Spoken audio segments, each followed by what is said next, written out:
ho, ho, ho, ho. Hello, listeners. Merry Christmas and all that sort of thing.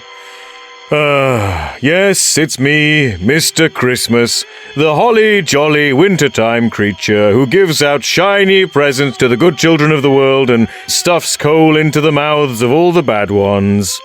As usual, I've been loading up my sleigh, ready to take my magical trip around the world and swim up through all the world's toilet pipes in an enchanted festival of sewer-based housebreakings, and to be entirely honest with you, I don't know if I can even be bothered anymore. I've completely lost enthusiasm for the whole enterprise. Even whipping little Tom Crowley, who works hard all year, making all the toys and games and sketch comedy podcasts for the good little boys and girls, has become routine. Dull, even. Please, Mr. Christmas, I'm lathing as fast as I can. Oh, I know what you're all thinking. What about the sparkling smiles of all the good children on Christmas morning as they tear open their stockings and drown in a tidal wave of satsumas and labubus or whatever? Or you might tell me to think about the ashen, horrified faces of all the bad children as they wake up to a mountain of coal and old dog skeletons at the feet of their beds, and yes, that's all great, but what's the point to it all? Is any of this really making a complex, difficult world any better? If I might interject your merriness. Yes, Tom. When I was little, you always seemed to make a huge difference. All we children would leap out of our skin at the thought of the judgment of Mr. Christmas, and we wouldn't say a word out of turn throughout the month of December, no sir. Oh, great. So I made a bunch of nerd kids watch their P's and Q's for 1 month a year. What a legacy! That'll sort out the whole Middle East thing, won't it? With respect, my liege, you're holding yourself to a bit of an impossible standard. Isn't it enough to be the figurehead of a major annual festival? Maybe it would be enough for a feeble mortal like you, or a basic bitch like that Captain Mast Chris. But I'm an all-powerful fairy tale monster, with dominion over time and matter, and mighty tusks like the great boar of Carthage. Surely with all this power, I should feel like I'm having some sort of impact. You have an impact on me, your worship. Well, there's always that, I suppose. Anyway, ignore me. I'm just having an attack of the gloomy gusses. I need a moment. I'm going to my big secret cave full of pointy icicles that I go to when I'm feeling sad. Your fortress of alone time? That's the one. While I'm gone, get the rest of those Nintendo Switch 2s on the sleigh. But, sir, my lash wounds. Come on now, no dilly-dallying. No. Attaboy. Maybe this whole Christmas thing has just passed its sell-by date. Outstayed its welcome. I mean, the signs were there. AI Coca-Cola adverts, annual Mrs. Brown's Boys Christmas specials, and Michael Bublé atrocities. Maybe Christmas wants to die. Would it be so awful just to put it to bed once and for all?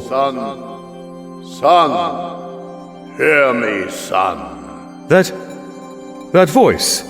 It can't be. Hear me, Mr. Christmas. Father? That's right, it is I, your father, the father of Mr. Christmas, sometimes also known as Mr. Christmas Senior. Or Alan. It is you, Father! Or at least, it's your big head floating in the middle of my fortress of alone time. That is correct. Hello. Your head looks good, all big, Dad. Thank you. Although it does give unwanted prominence to your fillings whenever you open your mouth, and your nose hairs look like a mighty forest. I've come back from the dead to speak to you as a big, massive head. And this is what you want to talk about? No, sorry, Father. This is just a lot to take in. I'm sure it is. How is this happening, Father?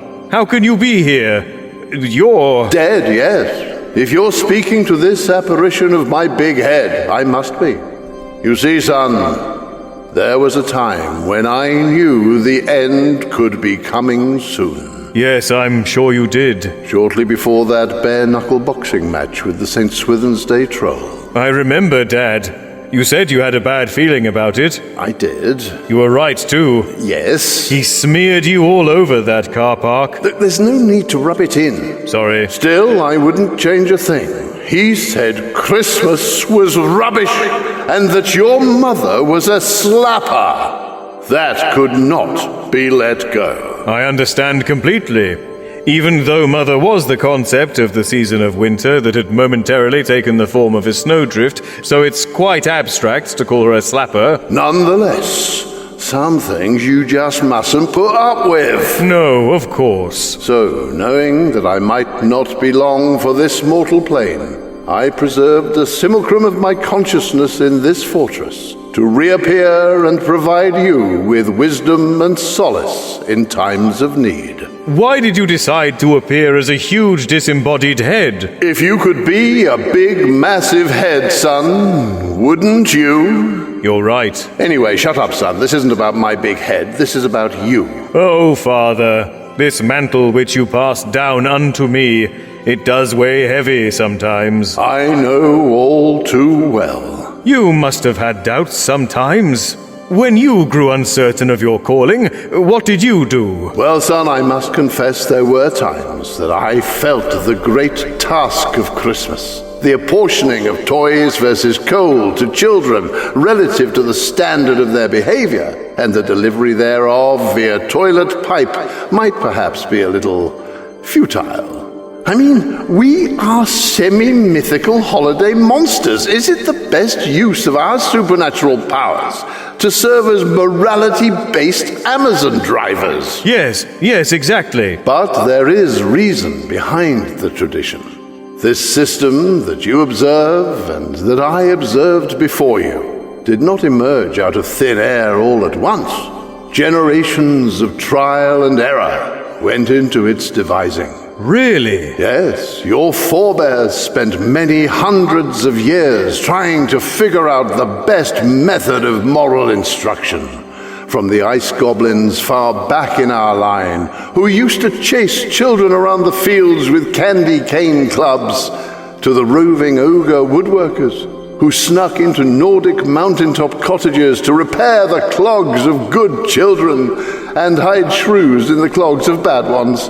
To the radical communist city gents of the late Victorian period, who gifted every child in the world the exact same red and yellow cup and ball, in the hopes it would make them all behave the exact same amount of okay. Gosh, ours truly is a proud history. Exactly, son. Those noble monsters and their determined, if misguided efforts led us to our current system.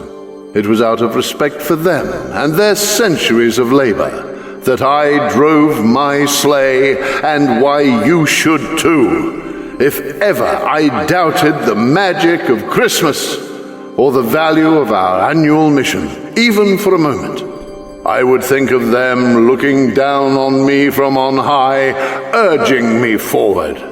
And if that didn't work, I'd go out and bang a snowdrift. I see, Father. Yes, I see. So, in the name of our ancestors and the swamp filth they originally crawled out of, you get back out there, get on that sleigh and cry, "On, Dasher! On, Nwangwe! On, Margaret!" And you give those children exactly what they deserve. Yes, I will. I will. Thank you, Daddy. That's all right, son. But before that, I'm going to go smother the St. Swithin's Day Troll in his retirement home in Bilbao. Good for you, son. Only, just one thing. Yes, Father? Could you wheel a telly in here or something? It's so boring in here when there's no one around. If I count all these icicles one more time, I'll go spare. Absolutely. Oh, out of interest. 9,812. Great. Thanks again. Well, that certainly did the trick. Tom! Yes, Your Honor. Ha! Oh. I just had a very encouraging conversation with my late father's enormous floating head, and now I'm excited about Christmas again! Your whipping arm certainly appears to have been refreshed, Your Christmasiness. Yes, to be honest, I don't know what was wrong with me. Christmas is obviously brilliant! Maybe you were still a bit hungover. Yes, that was probably it.